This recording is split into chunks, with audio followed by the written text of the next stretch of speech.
an event and a class all by itself, both in adventure lore and in history books. A trail that once moved serum to save lives, 100 years later celebrates men and women still looking for a zest in life and a purpose to both live and to intimately know the North Country.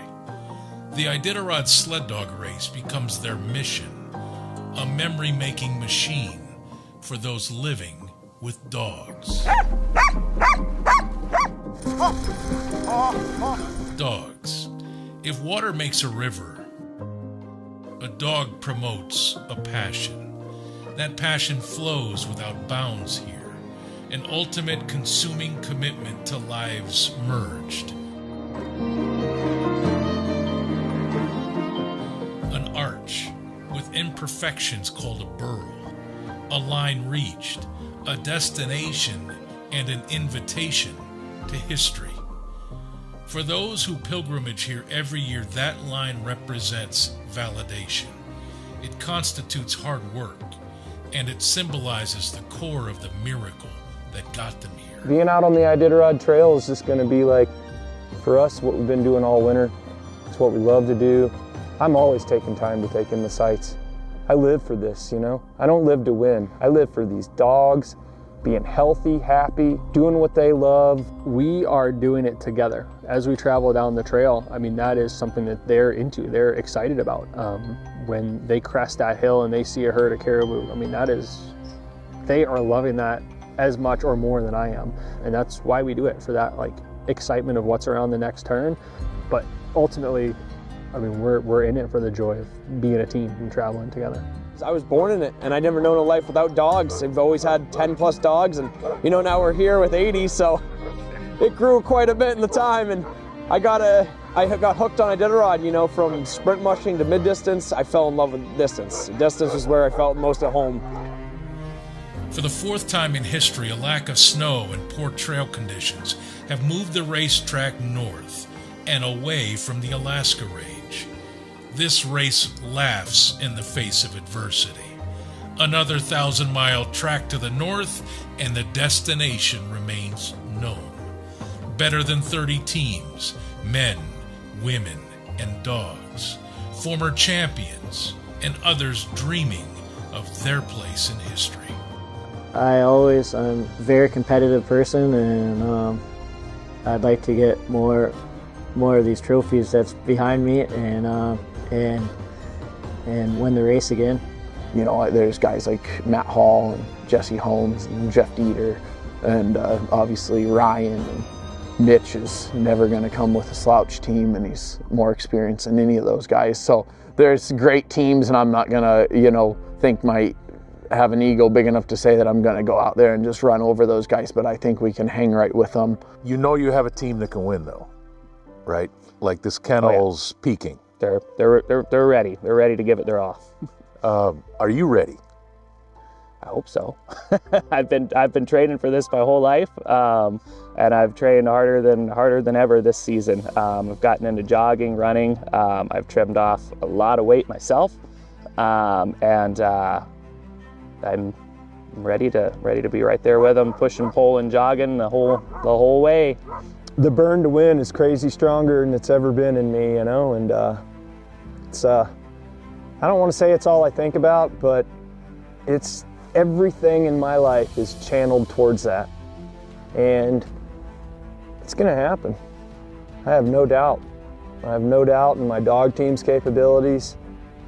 I mean, we all want to go against the best. That's the thing about people like us. We want everybody there. We're ready to rumble. We're ready to race anybody. For many in this field, they arrive thirsty for this opportunity and possibly blind to what they could experience. It's adventure that they come for, but they won't do it alone. They will tackle this challenge with their best of the best. I didn't know what I was doing. I didn't have any money. I wanted to mush, so I went to the shelter and I got dogs that looked like they could pull. And that's how I got into it. Going from the shelter, trying them out, realizing that, oh, they're good dogs, and in many cases realizing they're really good dogs. That is a really kind of addicting path to follow. Okay. I mean, it's been really satisfying to see that happen. What's the goal? Finish. Yeah. That's the play. That's the get to know 'em. Yeah. Do you dream of Rookie of the Year or anything like that? No. For me, it's just to get there right now. I'm just So I haven't thought about that.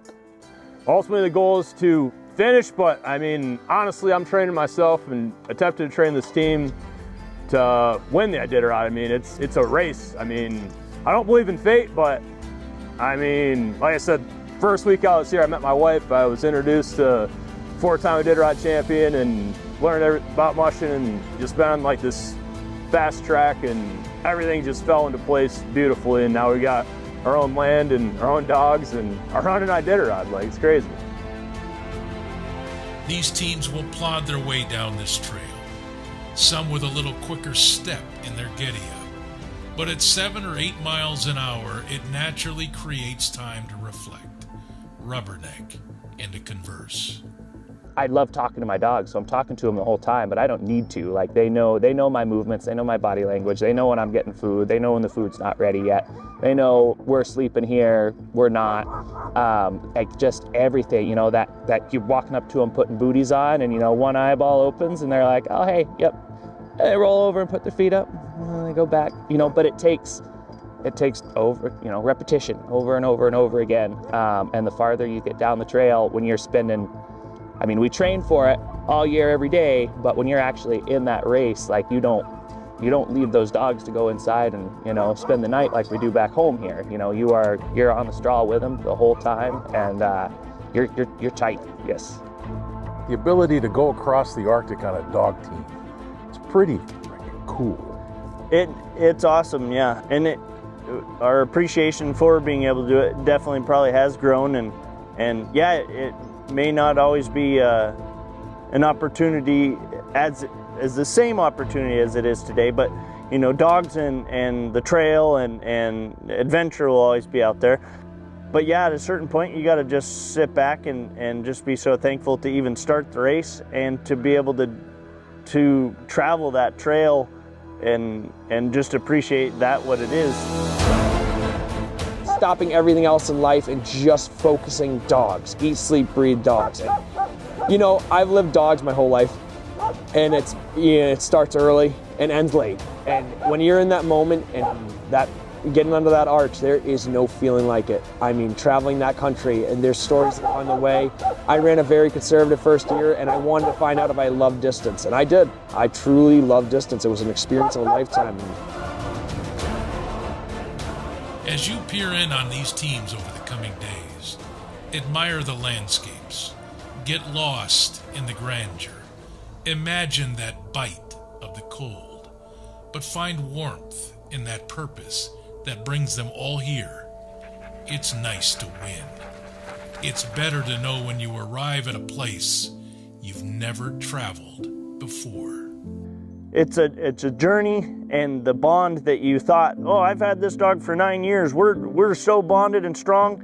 It's amazing how it like intensifies in that 9-day race. You're like, how could I even get any closer to this dog? I've owned him his entire life, but there is something about that journey that you shared together, definitely something special that happens out there, and that's part of the magic of the Iditarod Trail. There's energy, there's spirits, there's, I don't know what it is, but you feel something different out there, absolutely. You know, it brings tears to my eyes what they do. All the training and the lifestyle we've been living, you know, I was just sleeping in the straw with them last night, you know, in a pile of dogs, and our bond is so tight, and our hunger to win is so, their hunger to win is, I think, more intense than mine sometimes, you know? And so it just keeps us, maybe I'm down one day, they're up. Maybe they're a little down one day, I'm up. We build each other, we lift each other up, and we're gonna come to that finish line a team and on fire, and with passion for every mile that we get to live this great blessing. The way that I feel about one of my main leaders, Bravos, he ran his 6th Iditarod this year. The way that I feel about him after every race that goes by, the experience that we share, the relationship that grows with us is, I mean, words really can't describe that. It is a bond unlike any other, including family members. I mean, I'm traveling thousands of miles with this dog. We're traveling 1,000 miles in 9.5 days.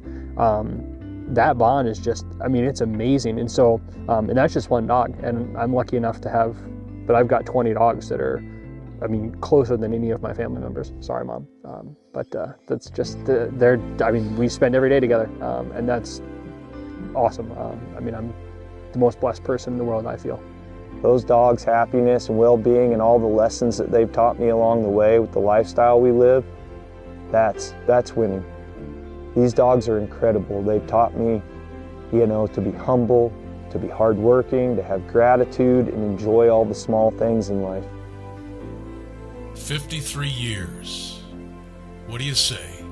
It's time to saddle up again. Let's go to No.